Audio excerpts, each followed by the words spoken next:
মাছের ডিম ও ঝিঙে দিয়ে দুর্দান্ত স্বাদের এই রেসিপি একবার হলো ট্রাই করে দেখতে পারেন। নমস্কার বন্ধুরা, অমৃতাদি কুকিং চ্যানেলে সবাইকে স্বাগত জানিয়ে আবারও হাজির হয়েছি। তো যে সকল বন্ধুরা ইউটিউব চ্যানেল থেকে দেখছেন তারা প্লিজ চ্যানেলটাকে সাবস্ক্রাইব করে আমার পাশে থাকবেন, আর যারা ফেসবুক থেকে দেখছেন তারা পেজটাকে ফলো করে রাখবেন। আর স্কিপ না করে পুরো রেসিপিটি দেখা অনুরোধ রইল, লাইক দিয়ে ভিডিওটি দেখবেন। তো চলুন রেসিপিটি দেখে নেওয়া যাক। আর দেখুন বন্ধুরা, নিয়ে নিয়েছি ঝিঙে আর এই যে মাছের ডিম। তো ঝিঙে দিয়ে আর মাছের ডিম দিয়ে দারুণ একটি রেসিপি তৈরি করে দেখাবো। খেতেও কিন্তু দুর্দান্ত হয় এই রেসিপিটা। তো চলুন সবার প্রথমে আমি এই ঝিঙেগুলোকে আগে কেটে নিচ্ছি। দেখুন ঝিঙেগুলো একেবারে কিন্তু টাটকা টাটকা আছে। তো এখানে আমি আমার পরিমাণ মতো ঝিঙে নিয়েছি, আপনারা আপনাদের পরিমাণ মতো ঝিঙে কিন্তু নিয়ে নিতে পারেন। তো ঝিঙেটাকে আমি এইভাবে কেটে নিচ্ছি। তো প্রথমে আমি ঝিঙের খোসাগুলো সবগুলোই ঝিঙের খোসা এইভাবে আমি ছাড়িয়ে নিচ্ছি, তারপরে ফিরে আসছি। এখানে দেখুন আমার ঝিঙের খোসাগুলো ছাড়িয়ে নিয়েছি, এরপরে ঝিঙেগুলোকে এইভাবে ছোট ছোট করে কেটে নিচ্ছি। তো এইভাবে কিন্তু আমি সবগুলো ঝিঙে দেখুন কেটে নিচ্ছি খুব সুন্দর করে। খুব একটা বড় বা ছোট করছি না, এরকম সাইজ করে কিন্তু করে নিলেই হয়ে যাবে। তো এই যে সবগুলো ঝিঙে কিন্তু আমি খুব সুন্দর করে কেটে নিলাম। তো এগুলো আমার ঝিঙে খুব ভালো মতো করে কিন্তু কাটানো হয়ে গেছে। এখানে দেখুন দুটো আমি আলু নিয়েছি, তো এই দুটো আলু দিচ্ছি। তো এইভাবে আলুগুলো কেটে নিচ্ছি, দেখুন এইভাবে লম্বা লম্বা করেই কেটে নেব আলুগুলোকে। এইভাবে কেটে নিলে হয়ে যাবে। আমি এইভাবে দিচ্ছি, আপনারা চাইলে অন্যভাবেও কিন্তু দিতে পারবেন, গোল করেও দিতে গেলে হবে। তো এই যে সবগুলো এই আলু আমি এইভাবেই কেটে নিচ্ছি। আলু আর ঝিঙেটাকে খুব সুন্দর করে ধুয়ে নেব। দেখুন ডিমটা দেখুন কত বড় আছে, দেখতে দেখুন কতটা সুন্দর লাগছে। এরপরে আমি ডিমটাকে খুব সুন্দর করে ধুয়ে নেব। আমি একটা কড়াই বসে নিয়েছি আর গ্যাসটাকে কিন্তু অন করে নিয়েছি। পরে দিয়ে দিচ্ছি জল। এখানে আমি 1 গ্লাসের মতো দিয়ে দিলাম জল। পরে দেখুন জলটা হালকা গরম হয়ে গেছে। এখানে আমি দিয়ে দিচ্ছি সে মাছের ডিমগুলো। তো সবগুলো ডিম আমি এভাবে গরম জলে দিয়ে দিচ্ছি। দেখুন দিয়ে দিচ্ছি লবণ, অল্প করে দিচ্ছি। দেব হলুদের গুঁড়া একেবারে সামান্য করে। এরপরে লবণ আর হলুদটাকে একটু হালকা করে এভাবে নাড়াচাড়া করে নিচ্ছি। আর মাছের ডিমটাকে আমি একটু ভালো মতো করে ফুটিয়ে নেব। আর দেখুন মাছের ডিমটা মানে জলটা গরম হয়ে ফুটে গেলে কালারটা কিন্তু একেবারে চেঞ্জ হয়ে যাবে, দেখে বুঝতে পারছেন। তো আমি কিন্তু ধুইনি মাছের ডিমটা, এইভাবে একবার ভালো করে ফুটিয়ে নেব, তারপরে কিন্তু জলে ধুয়ে নেব। এখানে দেখুন খুব সুন্দর করে ফুটে গেছে মাছের ডিমগুলো। একটু এইভাবেই ফুটিয়ে নিতে হবে, কারণ ফুটিয়ে নিলে না তাহলে যখন মাছের ডিমগুলো ভাজবে তখন কিন্তু ফুটবে না এই মাছের ডিমগুলো। তো এখানে আমার খুব সুন্দর করে ফুটানো হয়ে গেছে। তো এগুলোকে আমি মানে নামিয়ে নিচ্ছি, তারপরে ঠান্ডা করে নেব, তারপরে আবারও ফিরে আসছি। এখানে দেখুন ডিমটাকে আমি খুব সুন্দর করে ধুয়ে নিয়ে চলে এসেছি। তো গরম জলে ফুটিয়ে 2বার আমি ঠান্ডা জলে ধুয়ে নিয়েছি। এখানে দেখুন আমি আগে থেকে পেঁয়াজগুলো কুচিয়ে নিয়েছিলাম, একেবারে মিহি মিহি করে কিন্তু কুচিয়ে নিতে হবে। তো এই পেঁয়াজগুলো দেখুন এইভাবে আমি দিয়ে দিচ্ছি সেই ডিমের ওপরে। তো এখানে আমি পেঁয়াজগুলো অল্প করে মানে দিচ্ছি, যেমন পরিমাণ লাগবে তেমনই কিলাম, মানে তেমনই দিলাম। কম বেশি আপনারা নিজেদের পছন্দ মতো করে কিন্তু দিয়ে দিবেন। আর এখানে দেখুন কাঁচা লঙ্কা নিয়েছি, কেটে নিয়েছি কাঁচা লঙ্কাগুলোকে। এরপরে দিয়ে দিতে হবে পরিমাণ মতো লবণ, যেমন লাগবে, যেহেতু আমি আগে কিন্তু গরম জলের সময় কিন্তু লবণ দিয়েছি অল্প করে। তো এরপরে দিয়ে দিচ্ছি হলুদের গুঁড়া, একেবারে সামান্য করে দিচ্ছি লবণ আর হলুদটা। এরপরে দিয়ে দিতে হবে সেই বেসন। এখানে আমি ছোট বাটির 1 বাটি বেসন নিয়েছি, বেশি নিলাম না, বেসনগুলো সামান্য করে দিয়েছি। আর এখানে দেখুন ধনে পাতা কুচনো আমি আগে থেকে কুচিয়ে নিয়েছি, সেটাও দিয়ে দিলাম। এরপরে খুব ভালো মতো করে এইভাবে হাত দিয়ে দেখুন মানে মাখিয়ে নিচ্ছি।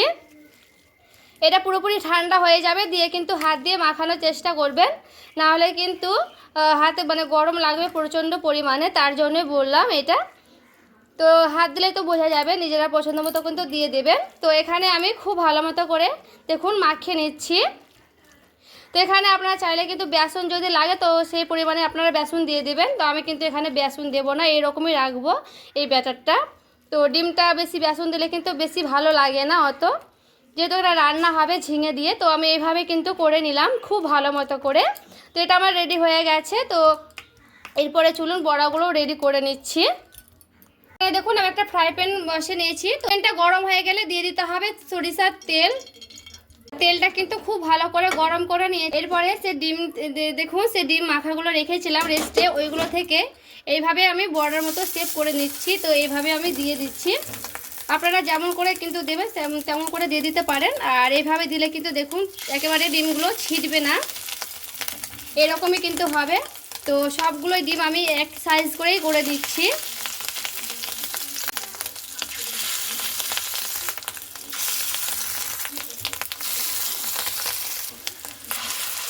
তো দেখুন এইভাবে কিন্তু আমি দিয়ে দিলাম। তো সবগুলো কিন্তু হয়নি, আমার দু ব্যাচে ভাজতে হবে। আমি গ্যাসের আঁচটা কমিয়ে দিয়েছি, কমিয়ে দিয়ে নিচ পিঠটা খুব সুন্দর করে নেব। এখানে দেখুন নিচ পিঠটা কিন্তু হয়ে গেছে। তো নিচ পিঠটা হয়ে গেল, এইভাবে হালকা করে আবারও আমি উল্টে নিচ্ছি। আর দেখে বুঝতে পারছেন কত সুন্দর হয়েছে নিচ পিঠগুলো। তো এইভাবে দেখুন সবগুলো ডিমের বড়াগুলো কিন্তু উঠিয়ে নিচ্ছি। তো এইভাবে কিন্তু উল্টে নিতে হবে খুব সুন্দর করে। তো এটাও কিন্তু খুব সুন্দর করে গ্যাসের আঁচ কমিয়ে আমি খুব ভালো মতো করে ভেজে নেব। আর দেখুন বন্ধুরা এই পিঠটাও আমার খুব সুন্দর করে ভেজে নিয়েছি। তো আমার দুই পিঠটা খুব ভালো মতো করে ভাজানো হয়ে গেছে। তো এরপরে আমি নামিয়ে নিচ্ছি। আর যেগুলো আছে বাকিগুলো আমি সেমভাবে কিন্তু ভেজে নেব। তো দেখুন ওইভাবে আমি দিয়ে দিচ্ছি। তো সবগুলো ভেজে নিচ্ছি, তারপরে ফিরে আসছি। দেখুন আমি কড়াই বসে নিয়েছি, কড়াই দিয়ে দিচ্ছি তেল। দেখুন তেলটা কিন্তু খুব গরম করে নিয়েছি। এরপরে দিয়ে দিচ্ছি সেই কেটে রাখা আলুগুলোকে। এরপরে আলুগুলোকে লাল লাল করে ভেজে নিতে হবে। তো এইভাবে খুব সুন্দর করে নাড়াচাড়া করে নিলাম। আর এখানে দেখুন আলুটাকে খুব সুন্দর করে ভেজে নিয়েছি। তো এইভাবে ভেজে নিলে কিন্তু হয়ে যাবে। এরপরে আমি আলুটাকে উঠিয়ে নিলাম। ওই কড়াইয়ে আমি অল্প করে দিয়ে দিচ্ছি কালো জিরে। এরপরে সেই ঝিঙেগুলো কাটাগুলো দিয়ে দিচ্ছি, ঝিঙে কাটাগুলো। এরপরে ঝিঙেটাকে খুব সুন্দর করে নাড়াচাড়া করে নিচ্ছি। এখানে কিন্তু আমি লবণ হলুদ কিছুই দিচ্ছি না, কারণ লবণ দিলে কিন্তু জল ছেড়ে যাবে ঝিঙেতে। তো এইভাবে 1 মিনিটের মতো একটু ভেজে নেব। আর এখানে দেখুন আমি খুব সুন্দর করে ঝিঙেটাও কিন্তু ভেজে নিয়েছি। তো এইভাবে ভেজে নিলে হয়ে যাবে।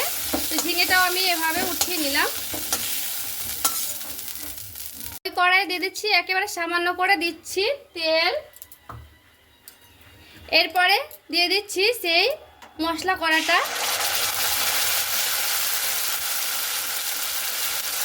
একটু জল গুলিয়ে দিয়ে দিলাম। এখানে আমি দিয়ে দিচ্ছি সামান্য পরিমাণে লবণ, যেমন পরিমাণ লাগবে তেমন দিয়ে দিলাম। দিয়ে দিচ্ছি হলুদের গুঁড়া, দিচ্ছি কাশ্মীরি লঙ্কার গুঁড়া। এবারে মশলাটা আমি খুব ভালো মতো করে কষিয়ে নিচ্ছি এইভাবে। তো খুব ভালো মতো করে মশলাটাকে কষিয়ে নিতে হবে। দিয়ে দেব সামান্য করে চিনি। চিনিটা দিয়ে একটু নাড়াচাড়া করে নিলাম। এখানে মশলাটা খুব ভালো মতো করে কিন্তু কষিয়ে নিতে হবে, যেন কাঁচা গন্ধটা না থাকে। দেখুন মশলাটা কিন্তু খুব সুন্দর করে কষিয়ে নিয়েছি। আর মশলা থেকে তেলগুলো ছেড়ে গেছে, দেখে বুঝতেই পারছেন। এরপরে দিয়ে দিচ্ছি সে ঝিঙে আর আলুগুলো দিয়ে খুব ভালো মতো করে মশলাটা আমি এভাবে দেখুন নাড়াচাড়া করে নিলাম। তো এখানে আমি মশলাটাকে খুব সুন্দর করে সে ঝিঙের সঙ্গে আর আলুর সঙ্গে নাড়াচাড়া করে নিয়েছি। তো কষিয়ে নিতে হবে খুব সুন্দর করে। তো এখানে মশলার সঙ্গে আর আলুর সঙ্গে খুব সুন্দর করে কষিয়ে নেব। আর এখানে দেখুন বন্ধুরা আমার খুব ভালো মতো করে মশলাটা কষিয়ে নেওয়া হয়ে গেছে, দেখে বুঝতে পারছেন। তো এখানে আমি দিয়ে দিচ্ছি জল। তো জলটা একটু বেশি লাগবে, কারণ আলুগুলো সেদ্ধ হবে তার জন্য। তো এইভাবে একটু ভালো করে নাড়াচাড়া করে নিচ্ছি। এখানে আলু ঝিঙেগুলো খুব সুন্দর করে সেদ্ধ করে নিতে হবে। তো খুব ভালো মতো করে সেদ্ধ করে নিচ্ছি, তারপরে ফিরে আসছি। এখানে ফুটিয়ে নেব খুব ভালো মতো করে ঝোলটাকে। আর এখানে দেখুন খুব সুন্দর টকবক করে ফুটিয়ে নিয়েছি, দেখে বুঝতে পারছেন। আর এই যে আলুগুলো কিন্তু খুব সুন্দর সেদ্ধ হয়ে গেছে, আমি খুন্তি দিয়ে দেখালাম। এই যে দেখুন একেবারে দুই ভাগ হয়ে গেছে। তো এখানে কিন্তু আমি খুব সুন্দর করে ফুটিয়ে নিয়েছি। এই দেখুন এখানে সেই ডিমের বড়াগুলো এইভাবে একে একে আমি ঝোলে দিয়ে দিচ্ছি। এগুলো কিন্তু শুকনো শুকনো খেলে উঠিয়ে রেখে দিতে পারবেন 2-3টা। তো এখানে আমি সবগুলোই দিয়ে দিচ্ছি। তো আমি এখানে সবগুলো কিন্তু দিয়ে দিলাম। তো এইভাবে খুব সুন্দর করে আবারও একটু নাড়াচাড়া করে নিচ্ছি। এখানে ডিমগুলোকে দিয়ে আবারও 2-3 মিনিট একটু ফুটিয়ে নেব। এখানে দেখুন খুব সুন্দর করে ফুটানো হয়ে গেছে। তো সব শেষে আমি এখানে দিয়ে দিচ্ছি ধনের পাতা কুচনো। এরপরে ধনে পাতাটাকে দিয়ে হালকা করে এইভাবে নাড়াচাড়া করে নিচ্ছি। কিন্তু ঝোলটা এরকমই রাখবো, আর কিন্তু শুকনো শুকনো করবো না, এরকমই হয়ে যাবে। তো গরমের দিনে কিন্তু খেতে দারুণ লাগবে এরকম হালকা পাতলা সবজি, একেবারে তেল মশলা কম দিয়ে। তো এইভাবে আমি খুব নামিয়ে নিচ্ছি, তারপরে দেখাচ্ছি ফাইনাল লুকটা কেমন হয়েছে এই রেসিপিটি। এই যে দেখুন বন্ধুরা কি সুন্দর লাগছে, দেখুন রেডি করে নিয়ে চলে এসেছি। আর এই যে হালকা পাতলা তেল মশলা কম ডিম ও ঝিঙে আলু দিয়ে এই রান্নাটি খেতে কিন্তু দারুণ লাগে। প্রচণ্ড গরমে এই হালকা পাতলা এই রেসিপিটি একবার হলো ট্রাই করে দেখতে পারেন, খেতে কিন্তু দারুণ হয়। আর পেটও কিন্তু প্রচুর পরিমাণে ঠান্ডা থাকবে এইভাবে রান্না করলে। তো বন্ধুরা আজকে আমার এই মাছের ডিমের রেসিপিটি কেমন লেগেছে অবশ্যই আমাকে কমেন্ট করে জানাতে ভুলবেন না। আর ভালো লেগে থাকলে প্লিজ লাইক করবেন, চ্যানেলটিকে সাবস্ক্রাইব করে আমার পাশেই থাকবেন। তো দেখা হচ্ছে আরও একটি রেসিপির সঙ্গে। সবাই ভালো থাকবেন, সুস্থ থাকবেন।